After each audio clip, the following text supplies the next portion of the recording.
En nuestro encuentro anterior hablando sobre la venida del Señor, empezamos a estudiar las evidencias bíblicas que nos hablan de este hecho a producirse. Para hablar de la venida del Señor, mencionamos el Evangelio de Juan capítulo 14 para recordar la promesa de nuestro Señor Jesucristo de volver por su iglesia.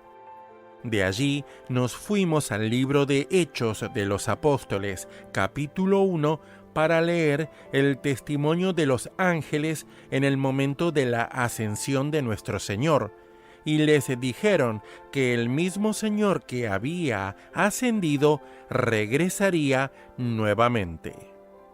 Luego de aportar estas evidencias bíblicas, tomado de los Evangelios y otra de Hechos, ahora quiero pedirle a usted, amigo que nos está escuchando, que nos acompañe a examinar las epístolas. Tomemos, por ejemplo, la primera epístola a los tesalonicenses. Escogemos esta epístola porque se admite que fue la primera que escribió Pablo y además porque fue dirigida a un grupo de recién convertidos. Este último detalle es de mucho valor, pues a veces oímos afirmar que la enseñanza de la venida del Señor no es adecuada para recién convertidos, pero el apóstol Pablo fue inspirado por Dios para hacerlo. Eso es evidente por el hecho de que de todas las epístolas que escribió, ninguna habla acerca de la venida del Señor tanto como la que escribió para los tesalonicenses recién convertidos. El hecho es que cuando alguien se convierte y es introducido en la plena luz y libertad del Evangelio de Cristo, le resulta muy natural aguardar la venida del Señor. Esa verdad preciosa es parte integrante del Evangelio. La primera y segunda venida están unidas del modo más feliz por el lazo divino de la presencia del Espíritu Santo en la Iglesia. Por otra parte, donde alguien no está establecido en la gracia, donde no se disfruta de paz y libertad, donde se ha recibido un evangelio incompleto, allí es donde vemos que no es fomentada la esperanza de la venida del Señor por la sencilla razón de que el alma está, por necesidad, ocupada en la cuestión de su estado y de sus perspectivas. Si no estoy seguro de mi salvación, si no sé si tengo vida eterna, si no sé si soy hijo de Dios, no puedo estar esperando la segunda venida del Señor. Solo cuando nos percatamos de lo que Jesús hizo por nosotros en su primera venida, podemos aguardar su segunda venida con una inteligencia santa e iluminada. Vayamos a nuestra epístola. Leamos Primera a los Tesalonicenses, capítulo 1, versos 5 al 10. Pues nuestro evangelio no llegó a vosotros en palabras solamente, sino también en poder, en el Espíritu Santo y en plena certidumbre, de tal manera que habéis sido ejemplo a todos los de Macedonia y de Acaya que han creído.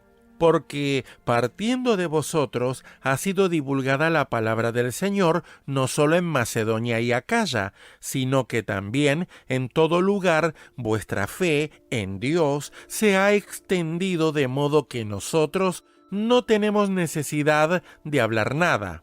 Porque ellos mismos cuentan de nosotros la manera en que nos recibisteis y cómo os convertisteis de los ídolos a Dios para servir al Dios vivo y verdadero y esperar de los cielos a su Hijo, al cual resucitó de los muertos, a Jesús, quien nos libra de la ira venidera.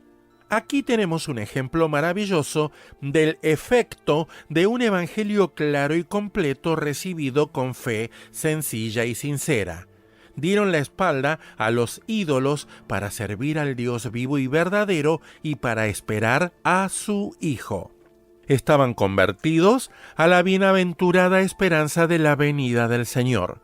Esa era una parte integrante del evangelio que Pablo predicaba y una parte integrante de la fe de ellos. ¿Hubo en realidad un abandono de los ídolos? Sin duda alguna. ¿Fue una realidad la determinación de servir al Dios vivo? Fuera de toda cuestión. Pues entonces es igual de real, de positivo, de sencillo, ese esperar de los cielos al Hijo de Dios. Si ponemos en duda la realidad de uno de esos hechos, tenemos que poner en duda la realidad de todos, puesto que todos están estrechamente unidos y forman un bello racimo de verdades cristianas prácticas. Y cuando hablamos de esos hechos, nos referimos a estos tres: la venida de Jesús y su ascensión a los cielos, la venida del Espíritu Santo a la tierra y su acción en el tiempo presente, y tercero, la venida del Señor. Si se hubiera preguntado a un cristiano de Tesalónica qué es lo que esperaba, ¿cuál habría sido su respuesta? ¿Habría dicho: espero que se mejore el mundo por medio del evangelio que yo mismo he recibido, o estoy esperando el momento de mi muerte para ir a estar con Jesús? No. Su respuesta habría sido sencillamente: espero que venga de los cielos el Hijo de Dios. Esta y no otra es la esperanza genuina del cristiano, la esperanza adecuada de la Iglesia. Esperar que el mundo mejore no es de ningún modo esperanza cristiana. En cuanto al trance de la muerte, aunque no cabe duda de que puede llegar, ni una sola vez es presentada como la esperanza verdadera y adecuada del cristiano. Puede afirmarse, sin ningún temor a errar, que no hay ni siquiera una porción en el Nuevo Testamento donde se hable de la muerte como la esperanza del creyente. Por otro lado, la esperanza de la venida del Señor está ligada del modo más estrecho con todas las preocupaciones, asociaciones y relaciones de la vida, como podemos ver en esta primera carta a los tesalonicenses. Así, al referirse al interesante asunto de su relación personal con los santos amados de Tesalónica, dice el apóstol, y voy a leer el capítulo 2, versos 19 y 20 de Primera a los Tesalonicenses. Porque, ¿cuál es nuestra esperanza, o gozo, o corona de que me gloríe? ¿No lo sois vosotros delante de nuestro Señor Jesucristo en su venida? Vosotros sois nuestra gloria y gozo. Y de nuevo, cuando piensa en el progreso de ellos en la santidad y en el amor, dice en el capítulo 3, versos 12 y 13, y el Señor os haga crecer y abundar en amor unos para con otros y para con todos, como también lo hacemos nosotros para con vosotros, para que sean afirmados vuestros corazones, irreprensibles en santidad delante de Dios nuestro Padre, en la venida de nuestro Señor Jesucristo con todos sus santos. Finalmente, cuando el apóstol procura consolar el corazón de sus hermanos respecto a los que han caído en el sueño de la muerte, ¿cómo lo hace? ¿Le dice que pronto ellos también le seguirán? De ningún modo. Eso seguiría completamente la línea del tiempo del Antiguo Testamento, cuando David dice de su hijo difunto: yo voy a él, mas él no volverá a mí. Estoy leyendo 2 Samuel 12:23. Pero el Espíritu Santo no nos instruye de ese modo en la primera carta a los tesalonicenses, todo lo contrario. Y voy a leer el capítulo 4, versículos 13 y 18 de primera a los tesalonicenses. Tampoco queremos, hermanos, que ignoréis acerca de los que duermen, para que no os entristezcáis como los otros que no tienen esperanza. Porque si creemos que Jesús murió y resucitó, así también traerá Dios con Jesús a los que durmieron en él. Por lo cual os decimos esto en palabra del Señor, que nosotros, no los que murieron, repito, que nosotros, que vivimos, que habremos quedado hasta la venida del Señor, no precederemos a los que durmieron, porque el Señor mismo, con voz de mando, con voz de arcángel y con trompeta de Dios, descenderá del cielo, y los muertos en Cristo resucitarán primero. Luego nosotros, los que vivimos, los que hayamos quedado, seremos arrebatados juntamente con ellos en las nubes para recibir al Señor en el aire, y así estaremos siempre con el Señor. Por tanto, alentaos los unos a los otros con estas palabras. Es imposible presentar una prueba más sencilla, directa y convincente que esta. Los cristianos de Tesalónica, como hemos hecho notar, se convirtieron a la esperanza del regreso del Señor. Se les enseñó a esperarlo cada día. Creer que Él había de venir era una parte tan importante de su cristianismo como creer que había venido y se había marchado. Así sucedió que cuando algunos de entre ellos fueron llamados a pasar por la muerte, quedaron desconcertados. No habían contado con eso y temían que los difuntos perdieran el gozo de aquel momento tan feliz y añorado del regreso del Señor. Ya estamos en el final de nuestro encuentro de hoy en temas bíblicos. Y quiero decirle que por eso el apóstol Pablo les escribe a los tesalonicenses para corregirles la equivocación y al hacerlo así lanza un nuevo foco de luz sobre todo el tema y les asegura que los muertos en Cristo, lo cual incluye a todos los que desde Adán duerme y han de dormir el sueño de la muerte, que resucitarán primero. Esto es, antes que sean transformados los que viven y todos juntos ascenderán para salir al encuentro del Señor. Tendremos ocasión de volver a esta porción cuando tratemos otras ramas de tan glorioso tema. Lo citamos aquí solo como una de las pruebas casi innumerables del hecho de que nuestro Señor vendrá de nuevo y de que su venida personal es la real esperanza de la Iglesia de Dios y de cada creyente en particular. Concluiremos este punto recordando a nuestro amigo oyente que nunca puede sentarse a la mesa de su Señor sin que se haga memoria de esta esperanza gloriosa. Y recordemos este texto que se lee cada vez que se participa de la Cena del Señor. Primera a los Corintios 11:26. Así pues, todas las veces que comiereis este pan y bebiereis esta copa, la muerte del Señor anunciáis hasta... ¿Hasta cuándo? ¿Hasta que muráis? No, dice, la muerte del Señor anunciáis hasta que Él venga. ¡Qué precioso es esto! La mesa del Señor está puesta entre esas dos fechas maravillosas, la cruz y el advenimiento, la muerte y la gloria. El creyente puede mirar hacia arriba desde la mesa y ver los rayos de gloria dorando el horizonte. En nuestro próximo encuentro vamos a hablar de la doble vertiente de este hecho, en relación con el mundo y en relación con la Iglesia. Pero eso será en nuestro siguiente encuentro de temas bíblicos. Confiando en que hemos dejado bien probado el hecho de la venida del Señor, vamos ahora a exponer la doble vertiente de tal hecho, la que concierne al pueblo de Dios y la que concierne al mundo. La primera es presentada como la venida de Cristo a recoger a los suyos. La segunda es expresada con la frase el día de Jehová, frase que se usa también con frecuencia en el Antiguo Testamento y podríamos citar como ejemplos a Isaías capítulo 13 versos 6 y 9, Joel 2:31, Amós 5:20, entre muchos otros versículos.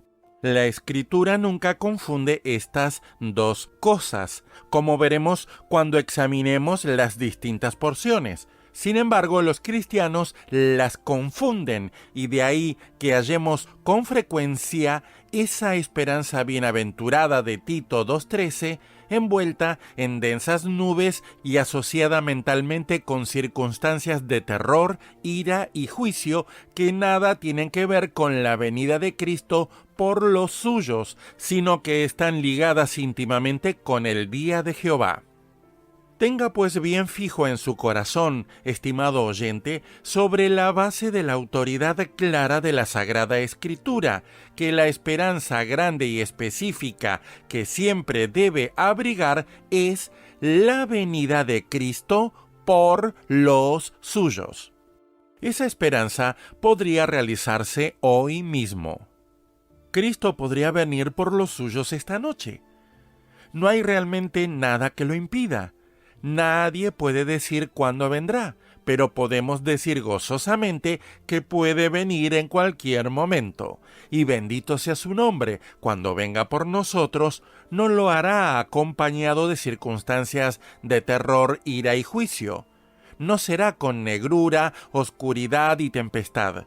Estas cosas acompañarán al día de Jehová, como dijo claramente a los judíos el apóstol Pedro en su primer gran sermón el día de Pentecostés, cuando citó de la solemne profecía de Joel las siguientes palabras. Y voy a leer lo que dice en Hechos, capítulo 2, versos 19 y 20. Y daré prodigios arriba en el cielo y señales abajo en la tierra, sangre y fuego y vapor de humo. El sol se convertirá en tinieblas y la luna en sangre. Antes, ¿de qué? ¿De que venga el Señor por los suyos? No, dice, sino antes que venga el día del Señor grande y manifiesto. Mi amigo, cuando nuestro Señor venga a recoger a los suyos, ningún ojo le verá, ningún oído oirá su voz, excepto su pueblo redimido y amado. Recordemos las palabras de los testigos angélicos en el primer capítulo de Hechos, al que ya hemos tratado en un programa anterior. ¿Quién vio al Salvador subiendo a los cielos? Nadie, sino los suyos. Pues bien, así vendrá como le habéis visto ir al cielo. Como fue el ir, así será el venir, si hemos de someternos a la Escritura. Confundir el día de Jehová con la venida de Cristo por su iglesia es pasar por alto las enseñanzas más claras de la Escritura y privar al creyente de su verdadera y justa esperanza. Quizá lo mejor que podemos hacer aquí es fijar la atención en un texto muy importante e interesante que se encuentra en 2 de Pedro capítulo 1 versos 16 al 19. Porque no os hemos dado a conocer el poder y la venida de nuestro Señor Jesucristo siguiendo fábulas artificiosas, sino como habiendo visto con nuestros propios ojos su majestad. Pues cuando él recibió de Dios Padre honra y gloria, le fue enviada desde la magnífica gloria una voz que decía: Este es mi Hijo amado, en el cual tengo complacencia. Y nosotros oímos esta voz enviada del cielo cuando estábamos con él en el Monte Santo. Tenemos también la palabra profética más segura, a la cual hacéis bien en estar atentos como a una antorcha que alumbra en lugar oscuro hasta que el día esclarezca y el lucero de la mañana salga en vuestros corazones. Esta porción exige la consideración más atenta por parte de quien esté escuchando este estudio. Expresa del modo más claro la diferencia entre la palabra profética y la esperanza peculiar del cristiano, a saber, el lucero de la mañana. Debemos recordar que el gran tema de la profecía es el gobierno que Dios ejerce en el mundo en conexión con la descendencia de Abraham. Cuando el Altísimo hizo heredar a las naciones, cuando hizo dividir a los hijos de los hombres, estableció los límites de los pueblos según el número de los hijos de Israel, porque la porción de Jehová es su pueblo, Jacob la heredad que le tocó. Esto dice en Deuteronomio 32, versos 8 y 9. Llegamos así a un punto desde el cual podemos ver la esperanza propia de la Iglesia, y esa esperanza es, con la mayor seguridad, la estrella resplandeciente de la mañana, de Apocalipsis 22:16. Los profetas del Antiguo Testamento no pronunciaron ni una sílaba de esa esperanza. Hablan con toda claridad del día de Jehová, es decir, del día de juicio del mundo y sus caminos, en el que podemos tomar como referencia Isaías capítulo 2, versos 12 al 22 y lugares paralelos. Pero nunca debe confundirse el día de Jehová con todas las circunstancias de ira, juicio y terror que han de acompañarlo, con la venida de Cristo por los suyos.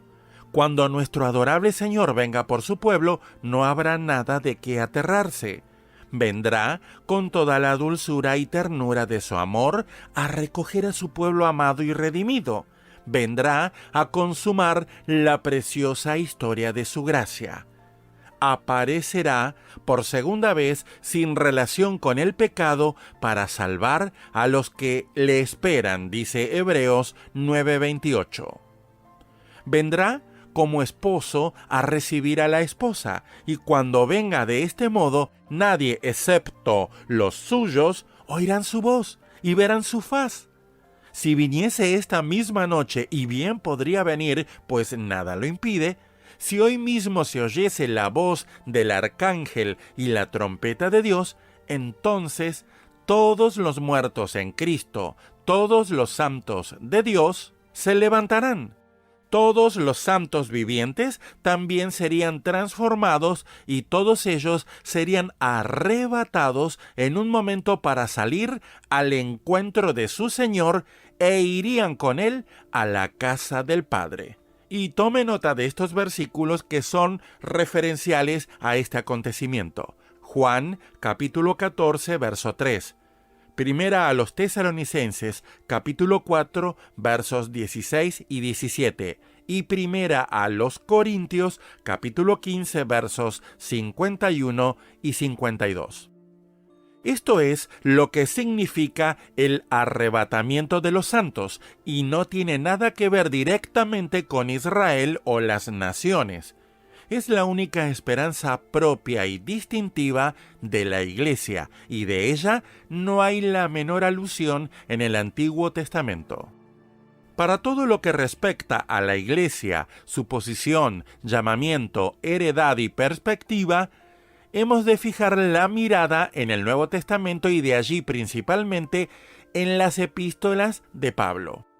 Confundir la palabra de la profecía con la esperanza de la Iglesia es disminuir la verdad de Dios y descarriar las almas de su pueblo. ¿Cuán cierto es que el enemigo ha logrado hacer todo eso a lo largo y a lo ancho de la Iglesia profesante? De ahí que sean tan pocos los cristianos que tienen un concepto realmente escriturario de la venida del Señor. Están mirando a la profecía para hallar la esperanza de la Iglesia. Confunden el sol de justicia con el lucero de la mañana de Apocalipsis 2:28. Mezclan la venida de Cristo por los suyos con la venida de Cristo con los suyos y hacen que su venida o presencia equivalga a su aparición o manifestación. Todo esto es una equivocación muy seria contra la que deseamos advertir a nuestros amigos oyentes. Cuando Cristo venga con su pueblo, todo ojo le verá, como dice Apocalipsis 1:7. Cuando Él se manifieste, también se manifestará su pueblo. Como dice en Colosenses 3:4.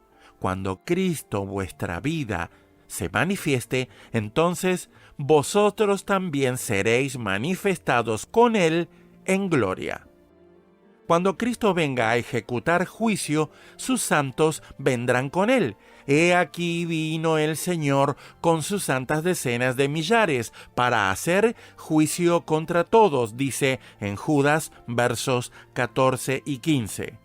Igualmente, en Apocalipsis 19, 11 y 14, el que monta el caballo blanco va seguido de sus ejércitos celestiales, montados en caballos blancos y vestidos de lino finísimo, blanco y limpio. Estos ejércitos no son ángeles, sino santos, porque no leemos de los ángeles que vayan vestidos de lino blanco, del cual se nos dice expresamente en este mismo capítulo 19, pero el verso 8, que es las acciones justas de los santos. Ahora bien, es muy evidente que si los santos acompañan a su Señor cuando viene en plan de juicio, han tenido que estar con Él previamente.